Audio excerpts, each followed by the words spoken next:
वो समझे कि गेहूँ की जो मिट्टी की डली उसको गेहूँ समझ के अपने पास ले लेगी। अब उसको रिमूव करने के लिए हमें मडबोल का स्ट्रक्चर चेंज करना पड़ता है, यानी इस गेहूँ को रबिंग करते हैं, रबिंग में मडबोल टूट जाती है और टूटने के बाद में जो डस्ट बन जाती है उसको हम अलग कर लेते हैं। आपका गेहूँ साफ हो गया। परंतु आपने देखा होगा गेहूँ के बीच में एक डीप लाइन होती है, गहरी लाइन, है ना, उसमें ये जो डस्ट होती है वो यहाँ आके चिपक जाती है। अब ये चिपक गई तो ये मशीन से साफ नहीं होती है, तो इसके लिए हम एक नीडल मशीन में डालते हैं जिसको हम स्कॉलर बोलते हैं। नीडल मशीन में लाखों नीडल होती है और जैसे ही नीडल मशीन में गेहूँ जाता है तो नीडल उसको जैसे ही इसकी ये आती है डीप लाइन उसके कांटेक्ट में आती है तो नीडल उसको स्क्रैच करके ये इसका पाउडर निकाल देती है। अब देखिए इसमें ये वीडियो में इसके कलर में फर्क यही है, वीडियो बना ये डस्ट का कलर है और ये उसको स्क्रैच किया हुआ कलर। आपका गेहूँ पूरी तरह से साफ हो गया। लेकिन गेहूँ आपका स्टोर कहाँ था? मंडियों में था, वेयर हाउस में, किसान के घर पे, व्यापारी के घर पे, बड़े बड़े गोडाउन पे, यही तो कोई लोकर में थोड़ी रखते हैं गेहूँ को, है ना। तो वहाँ पे किसी ने चूहों की चौकीदारी की क्या? नहीं, चूहों की चौकीदारी किसी ने की क्या? तो चूहे ने अपनी गंदगी कहाँ फैलाई? गेहूँ में, गेहूँ फैलाई। कोई भी पक्षी आया यहाँ से दाना उठाया और इसी पे बीट कर गया, गंदगी कहाँ है? गेहूँ में।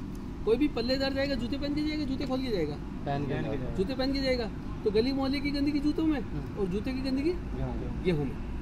किसी ने गुटखा खा रखा वहीं पे स्प्लिट कर दिया। बड़े बड़े मंडियों में ढेर होते हैं, रात को चौकीदार सो जाता है, उस ढेर के ऊपर कुत्ते बिल्ली घूमते हैं, तो गंदगी कहाँ जाएगी?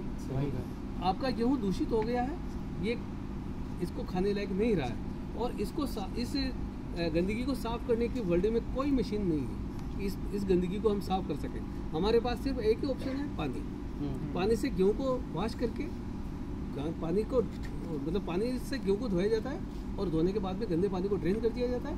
आपके पास में बिल्कुल साफ़ सुथरा गेहूँ, हम इसको 8 घंटे से लेकर 11 घंटे तक, गर्मियों में 8 घंटे और सर्दियों में 11 घंटे हम इसको स्टोर कर देते हैं। आपके मन में क्वेश्चन होगा कि 8 घंटे 11 घंटे क्यों कर रहे हो, है ना। तो यदि किसी सीड में एक बार पानी लग जाए तो सीड अपने आप में जर्मिनेशन करता है। जर्मिनेशन का मतलब अंकुरण। कोई भी सीड हो, डॉक्टर कहते हैं ना आप अंकुरित मूंग खाइए, अंकुरित चने खाइए, अंकुरित वो खाइए। कभी सूखे मूंग के लिए बोला क्या? सूखे मूंग खाइए ऐसा बोला क्या? नहीं बोला, है ना। कारण ये होता है कि कोई सीड जर्मिनेशन करेगा तो एनवायरनमेंट से नाइट्रोजन देगा और नाइट्रोजन लेके अपने आप में फोलिक एसिड बनाएगा, यानी सबसे सुपाच्य प्रोटीन बनाएगा। तो गेहूँ भी यही करेगा। 8 घंटे तक गेहूँ का काम यही है कि मैं प्रोटीन बनाऊँ। जब गेहूँ का प्रोटीन बनने का काम पूरा हो जाता है 8 घंटे में, तो हम इसको ग्राइंडिंग के लिए भेज देते हैं। ये ग्राइंडिंग का बॉटम है और ये ग्राइंडिंग का टॉप है। ये टॉप है, ये टॉप में जो आपको ये होल नज़र आ रहा है, यहाँ से गेहूँ और एयर इन होती है और जो बीच में ये डीप लाइन है यहाँ से आटा और एयर एग्जिट होती है। जब कंप्लीट एयर आएगी और कंप्लीट एयर एग्जिट होगी तो आटा गर्म नहीं होगा प्लस पत्थर गर्म नहीं होगा, यानी आपका कोल्ड प्रोसेस है, रूम टेम्परेचर पे आटा बन गया और कोई न्यूट्रिशन लॉस नहीं हुआ। यहाँ तक कोई कंफ्यूजन है क्या आपको? नहीं। कोई गलती तो नहीं हुआ आपसे? गलती हो गई आपसे। देखिए आप स्टोन देखिए, इस स्टोन में छोटे छोटे खड्डे पड़ रहे हैं जी, स्क्रैच भी आ रहे हैं। तो ये स्टोन की रबिंग हुई इसके कारण से आ रहे हैं। तो इस स्टोन की रबिंग हुई तो स्टोन घिसावट हुई जी, तो इसकी घिसावट कहाँ गई?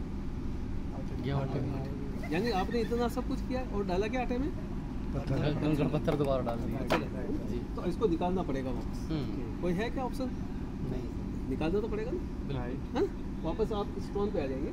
ये आपको जो स्टोन नजर आ रहा है ये एक सैंड का बना हुआ, रेत का बना हुआ। रेत कौन सी?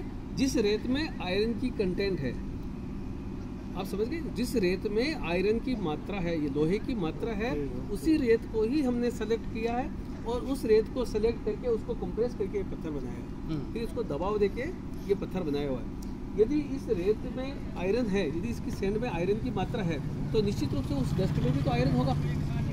और आयरन वाली डस्ट को साफ करने का सबसे अच्छा तरीका है मैग्नेट। मैग्नेट क्या करेगा? इसकी डस्ट को निकाल देगा। तो यहाँ से जो आटा निकलता है हम उसको एक मैग्नेटिक फील्ड से निकालते हैं। मैग्नेटिक फील्ड का मतलब हो गया एक बड़ा सा पाइप होता है, बड़े से पाइप में हवा के माध्यम से जो आटा जाता है, आटे का एक एक पार्टिकल बिल्कुल फ्री होके जाता है और जैसे ही मैग्नेट के पास में जाएगा, मैग्नेट क्या करेगा? इसकी डस्ट को अपने पास रोक लेगा और बाकी के आटे को फ्री करके वो भेज देगा। तो अब ये मैं आपको थोड़ा सा बता दूँ मैग्नेट कैसे काम करता है। ये मैग्नेट है मेरे पास छोटा सा, ये मैंने इसको कपड़े का कवर दे दिया, कपड़े के कवर देके ये मैग्नेटिक फील्ड बना दिया। यहाँ से जब आटा जाएगा, ये आटा जाएगा तो इसके एक एक पार्टिकल बिल्कुल फ्री होके जाएगा। तो यह जाते ही इसकी डस्ट भी आटे के साथ ही है, तो इसकी जब डस्ट इसके साथ में होगी तो मैग्नेट क्या करेगा, इसकी डस्ट को रोक लेगा। प्लस इसकी डस्ट ने किसी आटे के पार्टिकल के साथ में भी कांटेक्ट कर लिया, उसको भी वो वही रोक लेगा। तो इसके साथ था तो इसके साथ तो भी इधर आ जाए, है ना, वो उसको भी रोक लेगा। तो ये जो दोनों आपको ये दोनों आटे नज़र आ रहे हैं, ये आटा ये प्रोडक्शन के वक्त दोनों साथ में थे।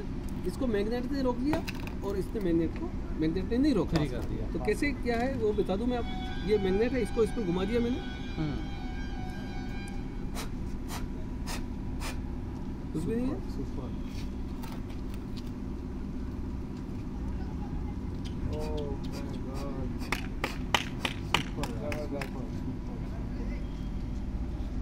ये आटे जैसा ही है, मैं इसको मैग्नेट हटा रहा हूँ, बिल्कुल मैग्नेट हटा, आपको ऐसा ही लगेगा। बाकी कोरोना जैसे लग रहा है, कोरोना का वो वायरस जैसा। अब ये देखिए, ये आटे जैसा ही है। ये खा रहे हैं हम लोग। एक क्वेश्चन पूछे, बिल्कुल साहब, 8 और 11 घंटा जो गेहूँ का पानी में हाँ, तो खाना नहीं